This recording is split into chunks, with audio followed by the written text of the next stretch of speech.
अगर आप एक फरारी को सामने से गुजरते हुए देखते हैं, तो आप सबसे पहले क्या सोचते हैं? आप स्वाभाविक रूप से यह सोचते हैं कि इस कार का मालिक तो बहुत ही अमीर है। लेकिन मॉर्गन हाउसल कहते हैं, जब मैं इनमें से कुछ लोगों को जानने लगा, तब मुझे पता चला कि ऐसा नहीं है। इनमें से काफी लोग तो औसत रूप से सफल थे, जिन्होंने अपनी आय का एक बड़ा हिस्सा कार पर खर्च किया था। मॉर्गन हाउसल कहते हैं, मुझे एक व्यक्ति याद है जिसे हम रोजर कहेंगे। वह लगभग मेरी ही उम्र का था। मुझे बिल्कुल अंदाजा नहीं था कि रोजर क्या काम करता था, लेकिन वह एक कार पोर्श चलाता था और अनुमान लगाने के लिए लोगों के लिए इतना काफी था। फिर एक दिन रोजर एक पुरानी होंडा में आया, अगले हफ्ते भी, और फिर उससे अगले हफ्ते भी। तुम्हारी पोर्श को क्या हुआ? मॉर्गन हाउसल ने पूछा। कार लोन चुकता ना होने के कारण उसकी कार को जब्त कर लिया गया था। शर्मिंदगी का कोई नाम तक नहीं था। उसने ऐसे जवाब दिया मानो किसी खेल की बात कर रहा हो। उसके बारे में लगाया गया हर अनुमान गलत था।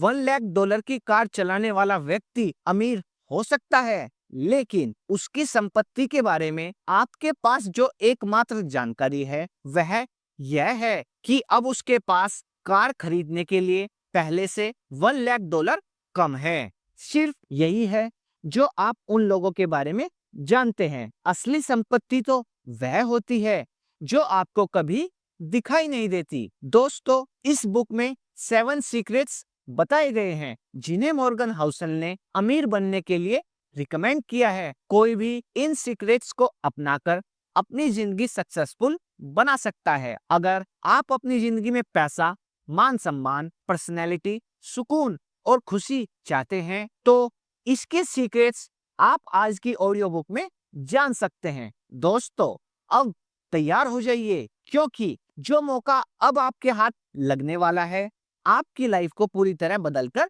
रख देगा। इन सभी सीक्रेट्स को शुरू करने से पहले मैं आप सबसे कहना चाहूंगा, अगर आप हमारे चैनल पर नए हैं तो चैनल को लाइक, शेयर एंड सब्सक्राइब जरूर करें। और हाँ, कमेंट करके ये जरूर बताएं कि आपको कौन सा सीक्रेट सबसे वैल्यूएबल लगा। तो चलिए शुरू करते हैं अपने पहले सीक्रेट से, जिसका नाम है पावर ऑफ कंपाउंडिंग। बात अगर कंपाउंडिंग की हो और वॉरेन बफेट का जिक्र ना हो, तो ऐसा भला कैसे हो सकता है? वॉरेन बफेट ने अपनी वेल्थ कैसे निर्मित की, इस पर 2000 से भी अधिक किताबें लिखी जा चुकी हैं। उनमें से कई बेहतरीन हैं, लेकिन ऐसी बस कुछ ही किताबें हैं जो इस तथ्य पर पर्याप्त ध्यान देती है। बफेट की वेल्थ सिर्फ उनके एक अच्छा निवेशक होने के कारण नहीं है, बल्कि लगभग बचपन से ही एक अच्छा निवेशक होने के कारण है। मॉर्गन हाउसल कहते हैं, मेरे इस किताब को लिखने के समय वॉरेन बफेट की टोटल वेल्थ $84.5 मिलियन है।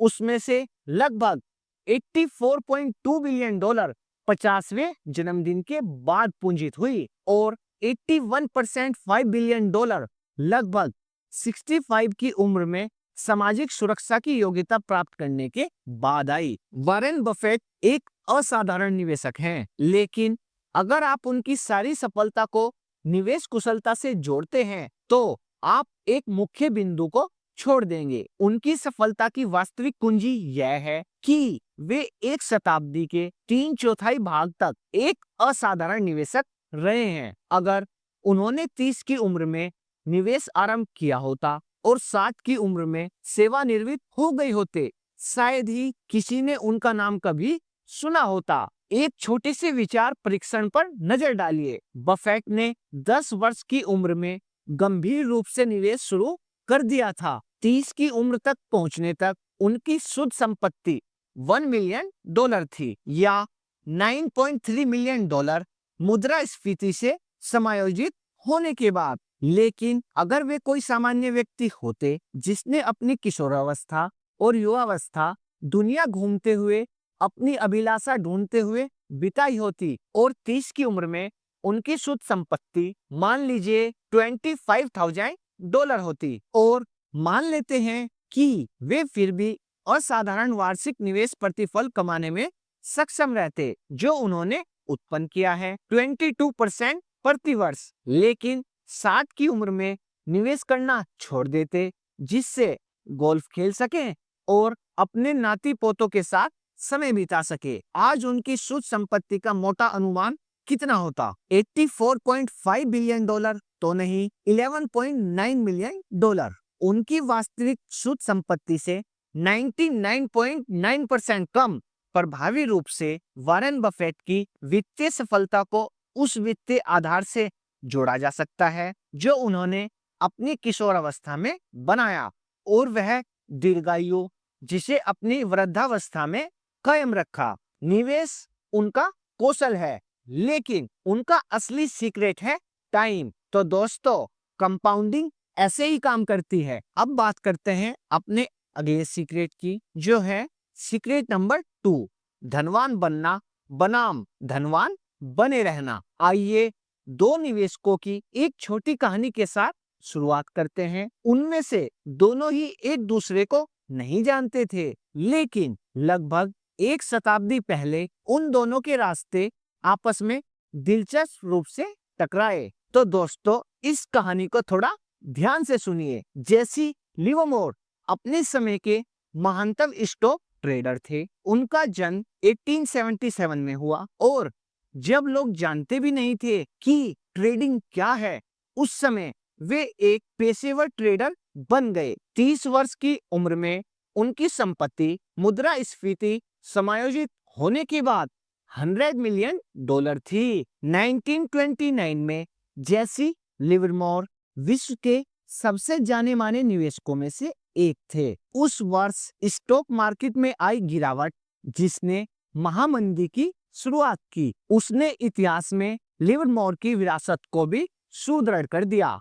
अक्टूबर 1920 के एक सप्ताह में स्टॉक मार्केट के 1/3 से अधिक मूल्य का सफाया हो गया, जिसके दिनों को बाद में काला सोमवार, काला मंगलवार और काला गुरुवार नाम दिया गया। लिवरमोर की पत्नी डोरथी काफी डरी हुई थी जब उनके पति 29 अक्टूबर की शाम को घर पहुंचे। वॉल स्ट्रीट के सट्टेबाजों के आत्महत्या करने की खबरें पूरे न्यूयॉर्क में फैल रही थी। उन्होंने अपने बच्चों के साथ रोते हुए जेसी का दरवाजे पर स्वागत किया और उनकी मां इतनी व्याकुल थी कि वे दूसरे कमरे में बंद होकर रो रही थी। ऑटोबायोग्राफी राइटर टॉम रूबिथॉन के अनुसार जेसी कुछ पलों तक तो हक्के बक्कर होकर वहीं खड़े रहे, यह समझने से पहले कि आखिर हो क्या रहा था। फिर उन्होंने अपने परिवार को यह खबर सुनाई। भाग्य की दरकार और मौलिक सोच से वे स्टॉक मार्केट में गिरावट पर दांव लगा रहे थे। आपका मतलब हम बर्बाद नहीं हुए? डोरथी ने पूछा। नहीं प्रिय, आज मेरा ट्रेडिंग में सबसे अच्छा दिन था। हम शानदार ढंग से अमीर हो गए हैं और जो भी चाहे वह कर सकते हैं, जेसी ने कहा। डोरथी दौड़कर अपनी मां के पास गई और उन्हें चुप होने को कहा। एक ही दिन में जेसी लिवरमोर ने 3 बिलियन डॉलर से भी अधिक के बराबर की कमाई की थी। स्टॉक मार्केट के इतिहास के सबसे खराब महीने में वे विश्व के सबसे धनवान लोगों में से एक बन गए। जब लिवरमोर का परिवार इस अद्भुत सफलता का जश्न मना रहा था, एक दूसरा व्यक्ति निराशा में वॉल स्ट्रीट की गलियों में भटक रहा था। उनका नाम था अब्राहम जर्मनस्काई। एक करोड़पति रियल एस्टेट निर्माता थे जिन्होंने 1920 के तूफानी दशक में काफी समृद्धि प्राप्त की। जैसे ही अर्थव्यवस्था तेजी से बढ़ी, उन्होंने वही किया जो वस्तुतः हर दूसरे सफल न्यूयॉर्क निवासी ने किया। स्टॉक मार्केट की बढ़ती कीमत पर जमकर दांव लगाया। 26 अक्टूबर 1929 को द न्यूयॉर्क टाइम्स ने एक लेख प्रकाशित किया और वह, जैसा कि हम सब जानते ही हैं, अब्राहम जर्मनस्काई का अंत था। यहाँ हम एक अंतर देख सकते हैं। अक्टूबर 1929 की गिरावट ने जेसी लिवरमोर को विश्व के सबसे धनवान लोगों में से एक बना दिया, वहीं इसने अब्राहम जर्मनस्काई को बर्बाद कर दिया और शायद उनकी जान भी ले ली। लेकिन अगर 4 साल आगे बढ़े तो इनकी कहानियां फिर एक दूसरे से टकराती हैं। अपने 1929 के व्यवसाय के बाद लिवमोर ने अधिक आत्मविश्वास से और बड़े से बड़ा निवेश किया। यह उनके सर से ऊपर चला गया और वे बढ़ते कर्ज में डूब गए और फलतः स्टॉक मार्केट में सब कुछ गवा बैठे। दिवालिया और शर्मिंदा होकर वे 1933 में 2 दिन के लिए गायब हो गए। उनकी पत्नी उन्हें ढूंढने निकली। जैसी एल लिवमोर 1100 पार्क एवेन्यू में रहने वाले स्टॉक मार्केट ऑपरेटर लापता है और उन्हें कल दोपहर 3 बजे से देखा नहीं गया है। द न्यूयॉर्क टाइम्स ने 1933 में लिखा। वे वापस लौटे लेकिन उनका रास्ता तय हो चुका था। लिवमोर ने अंत में अपनी जान ले ली। समय अलग अलग था लेकिन जर्मन स्काई और लिवमोर में एक समानता थी। वे दोनों धनवान बनने में बहुत अच्छे थे और धनवान बने रहने में उतने ही खराब।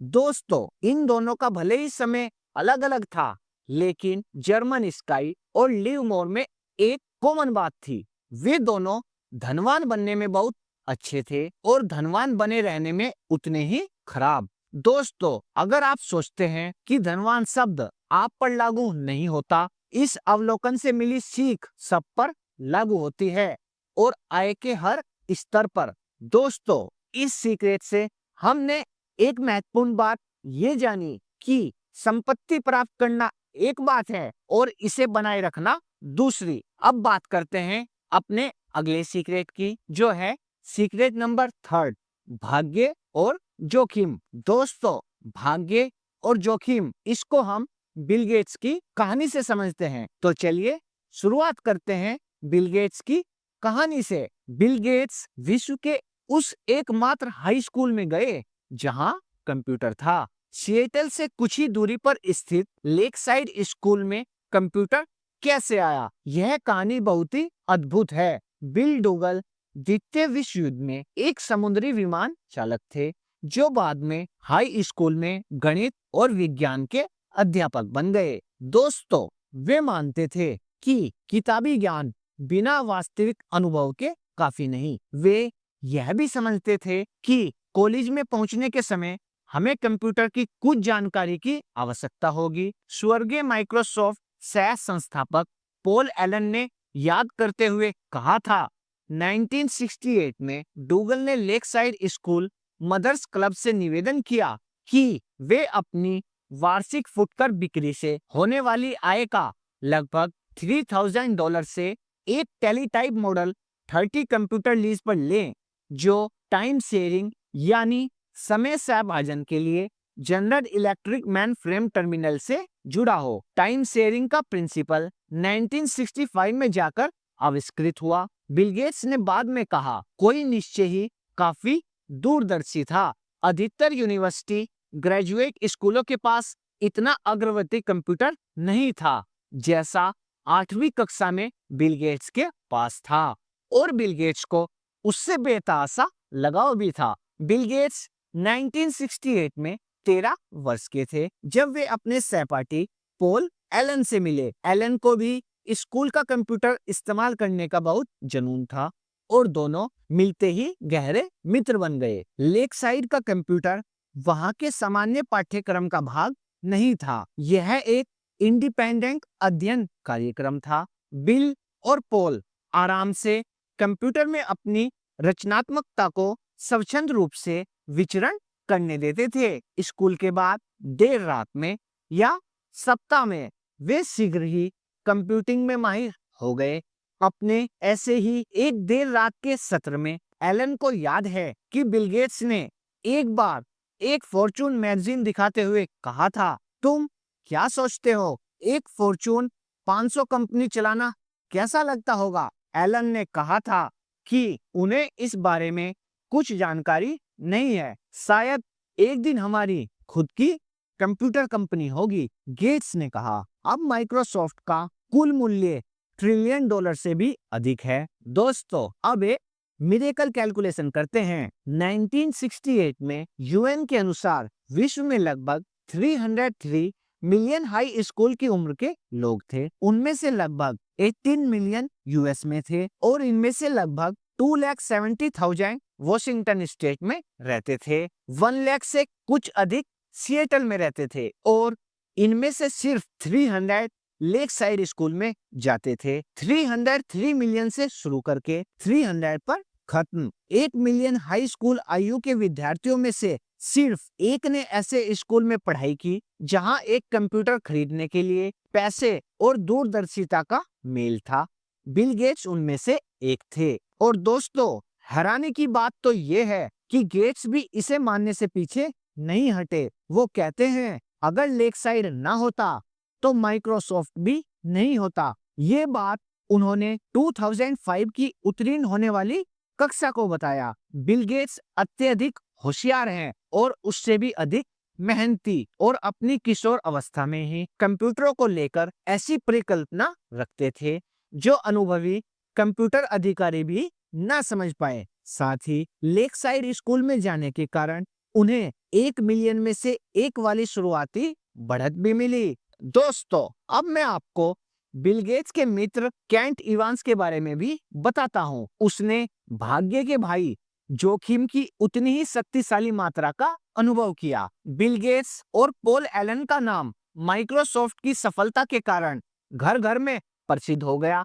लेकिन लेक साइड में इन कंप्यूटर में विलक्षण प्रतिभा संपन्न हाई स्कूल किशोरों के गुट का एक और तीसरा सदस्य था। बिल गेट्स और केंट इवांस 8वीं कक्षा में घनिष्ठ मित्र बन गए। बिल गेट्स के कथन अनुसार इवांस कक्षा में सबसे सर्वश्रेष्ठ छात्र था। दोनों हद से ज्यादा फोन पर बातें किया करते थे। गेट्स ने इनसाइड बिल्स ब्रेन नामक वृत्त चित्र में याद करते हुए कहा था, मुझे अभी भी केंट का फोन नंबर याद है। उन्होंने कहा 5257851। इवांस भी कंप्यूटर में उतना ही कुशल था जितने गेट्स और एलन। लेकसाइड स्कूल को एक बार कक्षा की सारणी बनाने में कठिनाई का सामना करना पड़ रहा था। सैकड़ों विद्यार्थियों की कक्षाओं को योजनाबद्ध करना जिससे वे अन्य कोर्स के साथ न उलझें, यह जटिलता का एक भूल भुलैया था।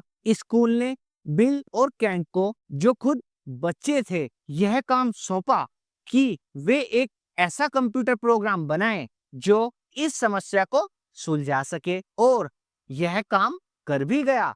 और पॉल एलन के विपरीत केंट भी बिल के समान व्यावसायिक मानसिकता और अनंत महत्वाकांक्षा रखता था। केंट हमेशा अपने साथ एक बड़ा ब्रीफकेस रखता था, किसी वकील की तरह। बिल गेट्स याद करते हुए कहते हैं, हम हमेशा योजना बनाते रहते थे कि हम भविष्य में 5 या 6 साल बाद क्या करेंगे। क्या हमें सीईओ बनना चाहिए? हम किस प्रकार का प्रभाव बना सकते हैं? क्या हम जनरल बन जाएं या फिर हम राजदूत बन जाएं? चाहे जो भी हो, बिल और केंट जानते थे कि वे जो भी करेंगे साथ ही करेंगे। केंट के साथ अपनी दोस्ती को याद करते हुए बिल गेट्स धीमे से चुप हो जाते हैं, लेकिन ऐसा कभी ना हो सका। हाई स्कूल पास करने से पहले ही एक पर्वतारोहण दुर्घटना में केंट की मृत्यु हो गई। प्रतिवर्ष यूनाइटेड स्टेट्स में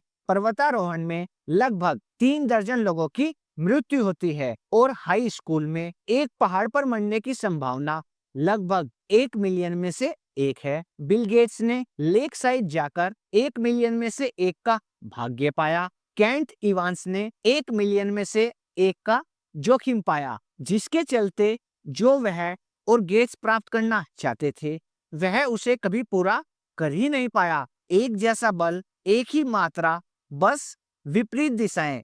भाग्य और जोखिम दोनों इस वास्तविकता का प्रमाण है कि जीवन में हर नतीजा व्यक्तिगत प्रयास के परे अन्य शक्तियों पर भी निर्भर करता है।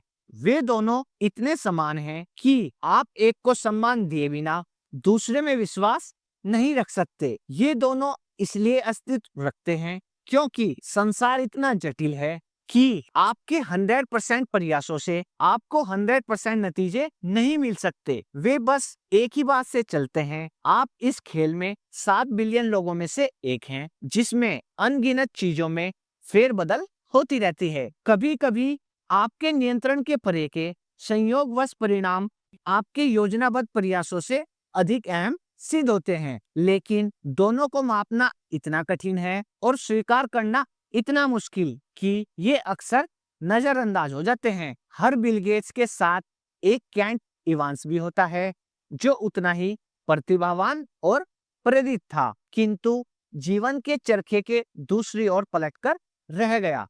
दोस्तों, यदि आप भाग्य और जोखिम को यथोचित सम्मान दें, आप पाएंगे कि वित्तीय सफलता को आंकते हुए अपनी और अन्य लोगों की कुछ भी इतना अच्छा या बुरा नहीं होता जितना वह दिखता है। दोस्तों, अब बात करते हैं अपने अगले सीक्रेट की, जो है सीक्रेट नंबर 4, जिसका नाम है कोई भी मूर्ख नहीं है। दोस्तों, मैं आपको एक समस्या के बारे में बताना चाहूंगा। इसे जानकर आप अपने पैसों के साथ क्या करते हैं, इस बारे में बेहतर महसूस करेंगे, और दूसरे अपने पैसों के साथ क्या करते हैं, इस बारे में कम आलोचनात्मक।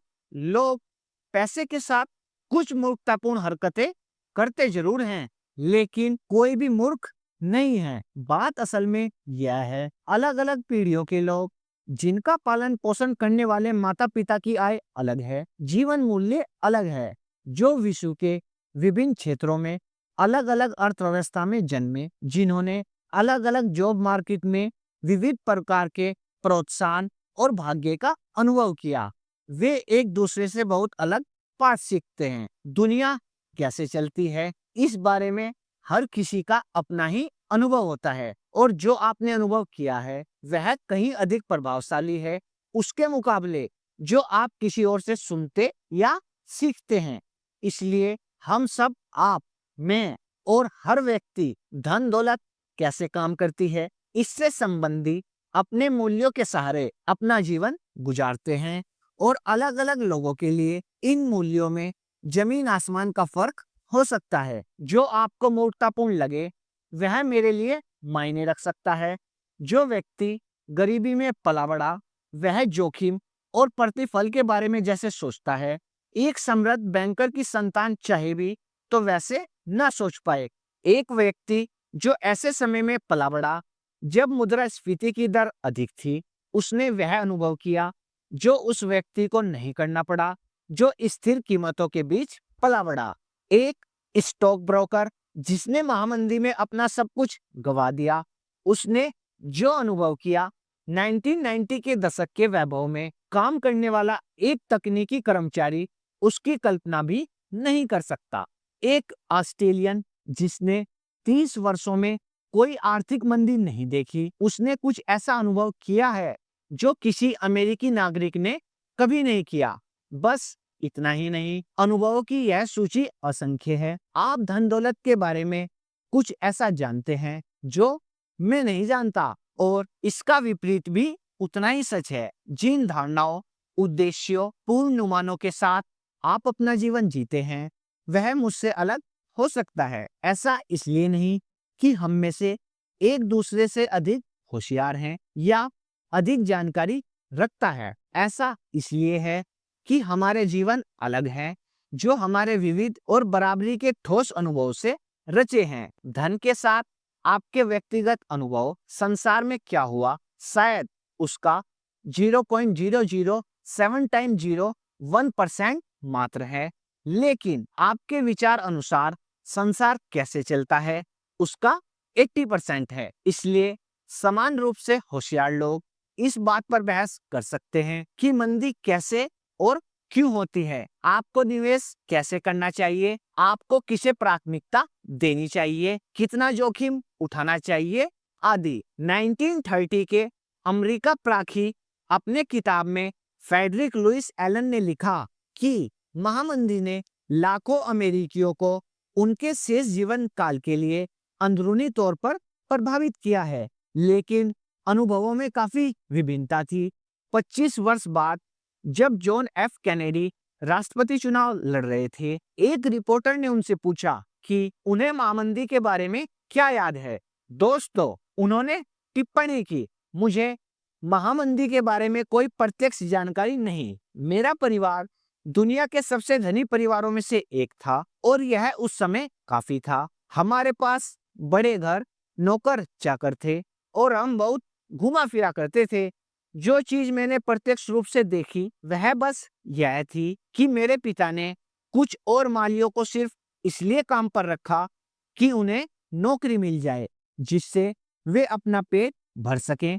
मुझे महामंदी के बारे में कुछ पता नहीं था जब तक मैंने हार्वर्ड में इसके बारे में नहीं पढ़ा। यह 1960 के चुनाव का एक मुख्य मुद्दा था। लोगों को लगा कि कैसे कोई ऐसा व्यक्ति अर्थव्यवस्था की बागडोर संभाल सकता था जिसे पिछली पीढ़ी के सबसे आर्थिक वृत्तांत की कोई जानकारी ही नहीं थी। इसका क्षतिपूरण काफी हद तक जेएफ के द्वितीय विश्व युद्ध के अनुभव के द्वारा हो गया। यह पिछली पीढ़ी में व्यापक एक दूसरा भावनात्मक अनुभव था जो उनके मुख्य प्रतिद्वंदी हुर्बर्ट हम्फ्रे के पास नहीं था। हमारे सामने चुनौती यह है कि अध्ययन या ग्रहणशीलता की कोई भी मात्रा भय और अनिश्चितता की शक्ति को उत्पन्न नहीं कर सकते। मैं इस बारे में पढ़ सकता हूँ कि महामंदी में अपना सब कुछ गंवा देना कैसा रहा होगा, लेकिन मेरे मन में उन लोगों की तरह भावनात्मक घाव नहीं है जिन्होंने वास्तव में यह अनुभव किया है। और कोई ऐसा व्यक्ति जिसने यह सब अनुभव किया यह नहीं समझ सकता कि मेरे जैसा व्यक्ति स्टॉक्स खरीद कर रखने जैसे विषयों में असावधान कैसे हो सकता है। हम दुनिया को बिल्कुल अलग नजरिए से देखते हैं। स्प्रेडशीट बड़ी स्टॉक मार्केट गिरावटों की ऐतिहासिक आवृत्ति का मॉडल पेश कर सकती है, लेकिन स्प्रेडशीट उस भावना का मॉडल पेश नहीं कर सकती जो आप घर पहुंचकर अपने बच्चों की ओर देखकर सोचते हुए अनुभव करेंगे कि आपने ऐसी गलती की है जिससे उनका जीवन प्रभावित हो सकता है। इतिहास पढ़ने से आपको यह जरूर लगता है कि आप कुछ जानते हैं, लेकिन जब तक आपने उसे जिया ना हो और उसके नतीजे को व्यक्तिगत तौर पर महसूस ना किया हो, आप उसे इतना नहीं समझ पाएंगे जिससे आपके व्यवहार में बदलाव आ सके। दोस्तों, हम सबको लगता है कि हम जानते हैं कि दुनिया कैसे चलती है, लेकिन हम सबने इसके एक तिनके मात्र का ही अनुभव किया है। जैसा कि निवेशक वैज्ञानिक कहते हैं, कुछ सबक ऐसे होते हैं जिन्हें समझने से पहले हमें उनका अनुभव करना आवश्यक है और हम सब किसी न किसी तरह इस सच के शिकार हैं। दोस्तों, इसी के साथ अपने अगले सीक्रेट की बात करते हैं जो है सीक्रेट नंबर 5, कभी भी पर्याप्त नहीं। दोस्तों, इस सीक्रेट को हम रजत गुप्ता की कहानी से समझते हैं। तो चलिए शुरुआत करते हैं रजत गुप्ता की कहानी से। रजत गुप्ता का जन्म कोलकाता में हुआ और किशोर अवस्था में वे अनाथ हो गए। लोग ऐसे विशेषाधिकृत लोगों के बारे में बात करते हैं जो अपना जीवन थर्ड बेस पर शुरू करते हैं। गुप्ता तो बेसबॉल स्टेडियम भी नहीं देख पाए। उस शुरुआत से आगे चलकर रजत ने जो उपलब्धियां प्राप्त की वे अद्भुत हैं। लगभग 45 इयर्स की एज में गुप्ता मैकिन्सी के सीईओ बन गए, जो विश्व की सबसे प्रतिष्ठित कंसल्टिंग फर्म है। वे 2007 में सेवानिवृत्त हुए, जिसके बाद उन्होंने संयुक्त राष्ट्र और वर्ल्ड इकोनॉमिक फोरम में अपनी अहम भूमिका निभाई। उन्होंने लोक हितैषी कार्यों में बिल गेट्स के साथ सहभागिता की। वे 5 अन्य पब्लिक कंपनियों के बोर्ड ऑफ डायरेक्टर्स में सम्मिलित थे। कोलकाता की झुग्गी झोपड़ियों से निकलकर गुप्ता अभी तक के सबसे सफल उद्यमियों में से एक बन चुके हैं। सफलता के साथ उन्हें प्रचुर संपत्ति भी मिली। 2008 में खबरों के अनुसार गुप्ता की शुद्ध संपत्ति $100 मिलियन थी। इतनी राशि अधिकांश लोगों के लिए अपरिमेय है। उस राशि का 5% वार्षिक प्रतिफल प्रतिदिन लगभग $6,000 प्रति घंटा उत्पन्न करता है। वे जीवन में जो चाहे वह कर सकते थे और जो वे चाहते थे वह मात्र एक सेंटा मिलियनेयर बनना नहीं था, वे एक बिलियनेयर बनना चाहते थे और वे हर हाल में यह पाना चाहते थे। गुप्ता गोल्डमैन सैक्स के बोर्ड ऑफ डायरेक्टर में से एक थे, जिसके कारण वे विश्व के कुछ सबसे अमीर निवेशकों से घिरे हुए थे। एक निवेशक ने प्राइवेट इक्विटी टाइकून के भुगतान दिवस का हवाला देते हुए गुप्ता के बारे में कहा, मुझे लगता है वे उस समूह में रहना चाहते हैं। वह एक अरबपतियों का समूह है ना? गोल्डमैन जैसे अरबों खरबों का ही समूह है। सही है ना? बिल्कुल सही। और इस तरह गुप्ता को एक लाभप्रद अन्य काम मिल गया। 2008 में जब गोल्डमैन सैक्स को वित्तीय संकट की मार झेलनी पड़ी, वॉरेन बफेट ने इस बैंक को बचाने के लिए $5 बिलियन की राशि निवेश करने का निर्णय लिया। गोल्डमैन बोर्ड का सदस्य होने के कारण गुप्ता को सामान्य जनता से पहले इस सौदे की जानकारी मिल गई। यह एक मूल्यवान जानकारी थी। गोल्डमैन का अस्तित्व शंकास्पद था और बफेट के समर्थन से ही निश्चय ही उसके स्टॉक में उछाल आ जाता। इस आगामी सौदे की जानकारी मिलने के 16 सेकंड बाद गुप्ता, जो गोल्डमैन बोर्ड मीटिंग की फोन कॉल पर थे, उन्होंने फोन रखकर राजरत्न नाम के एक हेज फंड प्रबंधक को फोन मिलाया। कॉल रिकॉर्ड नहीं किया गया, लेकिन राजरत्न ने तुरंत गोल्डमैन सॉक्स के 1,75,000 शेयर खरीद लिए। तो आप समझ ही सकते हैं कि फोन पर क्या बात हुई होगी। कुछ घंटों बाद जनता के सामने बफेट गोल्डमैन सौदे की घोषणा की गई। गोल्डमैन के स्टॉक में उछाल आया। राजा रत्न ने तुरंत $1 मिलियन कमा लिए। यह इस कथित चलन का बस एक उदाहरण है। SEC का दावा है कि गुप्ता की भीतरी कमाई से उन्हें $17 मिलियन का लाभ हुआ। यह पैसा कमाने का आसान तरीका था और अभियोक्ताओं के लिए यह और भी आसान मामला था। गुप्ता और राजरत्न दोनों भीतरी लेन देन के जुर्म में जेल गए और उनके करियर और प्रतिष्ठा दोनों हमेशा के लिए मिट्टी में मिल गए। तो दोस्तों, आप सोच सकते हैं रजत गुप्ता के लिए इतनी संपत्ति होने के बावजूद भी उन्हें वह काफी नहीं लगी और उन्होंने जुर्म का रास्ता अपनाया, जिसके कारण वो अपना मान सम्मान और अपना सब कुछ गवा बैठे। तो इसी के साथ अब अपने अगले सीक्रेट की ओर बढ़ते हैं, जो है सीक्रेट नंबर 6। कुछ भी मुफ्त नहीं होता। 2004 में जनरल इलेक्ट्रिक विश्व में सबसे बड़ी कंपनी थी, जिसकी शुद्ध संपत्ति $1 ट्रिलियन की 1/3 थी। बीते दशक के हर वर्ष में यह पहले या दूसरे स्थान पर रही थी, जो कॉरपोरेट कुलीन तंत्र का एक चमकता उदाहरण था। फिर सब मानो टूटकर ढह गया है। 2008 के वित्तीय संकट ने GE के वित्तीय विभाग को अस्त व्यस्त करके रख दिया, जो कंपनी के आधे से ज्यादा मुनाफे के लिए उत्तरदायी हुआ करता था। इसके परिणाम स्वरूप इसे मिट्टी के मोल बेच दिया गया। तेल और ऊर्जा की आगामी बाजियां भी दुर्भाग्यपूर्ण सिद्ध हुई, जिनसे कई बिलियन का नुकसान हुआ। GE का स्टॉक 2007 में $40 से गिरकर 2008 में $7 तक आ पहुंचा। CEO जेफ इमेल्ट, जो 2001 से कंपनी संभाल रहे थे, उन पर अविलंब रूप से दोषारोपण किया गया। उन्हें उनके नेतृत्व, अभिग्रहण, लाभांश में कटौती, कर्मियों की बर्खास्तगी और जाहिर से तौर पर गिरते स्टॉक मूल्य के लिए आलोचना का सामना करना पड़ा। सही भी है, अच्छे समय में जिनके पास राजवंशीय संपत्ति होती है, वे पासा पलटने पर उत्तरदायित्व का भार भी उठाते हैं। 2017 में वे पद से हट गए। दोस्तों, लेकिन जाते समय इमेल्ट कुछ गहन कहकर गए, अपने उन आलोचकों को जवाब देते हुए जिन्होंने उन्हें गलत ठहराया था और कहा था उन्हें जो करना चाहिए था वह प्रत्यक्ष था। इमेल्ट ने अपने कर्मानुयायी से कहा, हर काम तब तक आसान नजर आता है जब तक आप उसे ना कर रहे हो, क्योंकि अखाड़े में खड़े व्यक्ति के संघर्ष भीड़ में खड़े लाखों लोगों के लिए अदृश्य होते हैं। विस्तार, अल्पावधि निवेशक, नियामक, यूनियन, दीर्घ स्थायी दफ्तरशाही की परस्पर विरोधी मांगों का सामना करना न सिर्फ कठिन है, बल्कि समस्याओं की तीव्रता को तब तक समझा नहीं जा सकता जब तक आप खुद उनका सामना ना करें। इमेल्ट का कर्मा न्यूआई जो सिर्फ 14 महीने टिक सका, उसने भी यह बात सही तरह से समझ ली।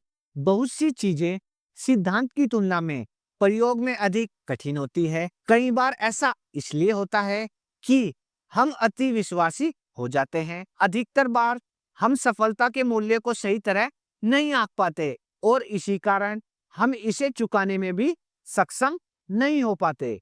दोस्तों, इसी के साथ हम बात करते हैं अब अपने लास्ट सीक्रेट की, जो है सीक्रेट नंबर 7, धन संपत्ति की बचत कैसे करें। दोस्तों, मूलभूत चीजों की आवश्यकता सबको होती है।